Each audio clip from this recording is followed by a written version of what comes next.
Right, here we go. Friday workout coming up. This is a continuation on with our Looney Tunes. Today will be the Tasmanian Devil.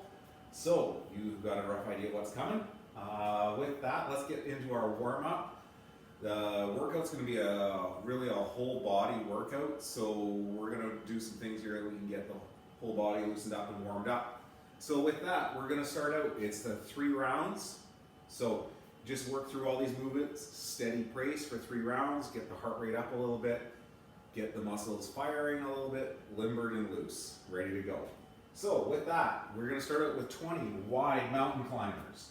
So getting those hands stacked inside the shoulders there, and when we're doing wide mountain climbers, we're bringing the legs outside, okay? 20 of those. If we need to step that would be another alternative as well, if that jump motion is too much. But that should help get the hips warmed up a little bit, get the legs going, help get the heart rate up. After that, we're going to go into 15 sit-ups. So our sit-ups, feet together, hands touching the ground behind our head every time. We're sitting up, right? Those shoulders coming past that hip crease. Every time. Full range of motion. Let's always aim for that full range of motion. So we're back and we're ahead. Steady pace, not looking to go fast here. Feet, if that's too much to keep those feet together in that butterfly position, that's fine. If you want them straight out in front of you, if you want to anchor them under the couch, your set of dumbbells, totally cool. Sitting that up, and then if we're going to do that, we're going to come full ahead, touch those feet so we get that full range of motion still. Okay, after that, we're going to stay in roughly the same position. We're going to go into 10 glute bridges. So, we're going to keep those shoulders nicely anchored to the ground. Try to think about keeping that chest or that rib cage anchored to the ground.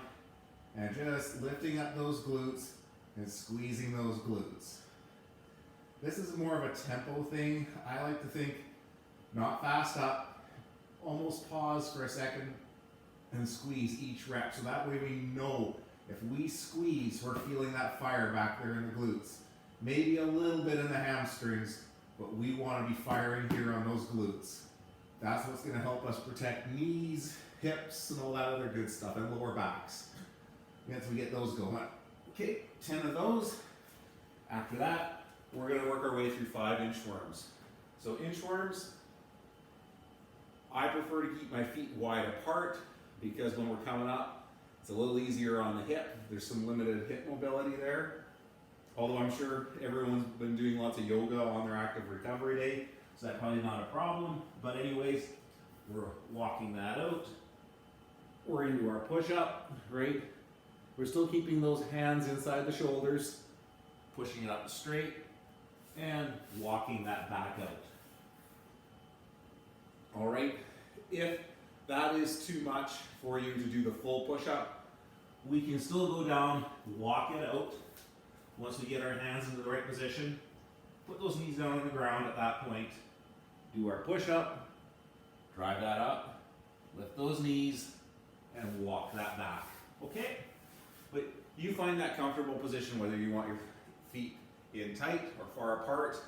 You might want to try that in a different position each of those 3 rounds to help get things loosened up. That's warm up. We'll come back and we'll start explaining those workouts.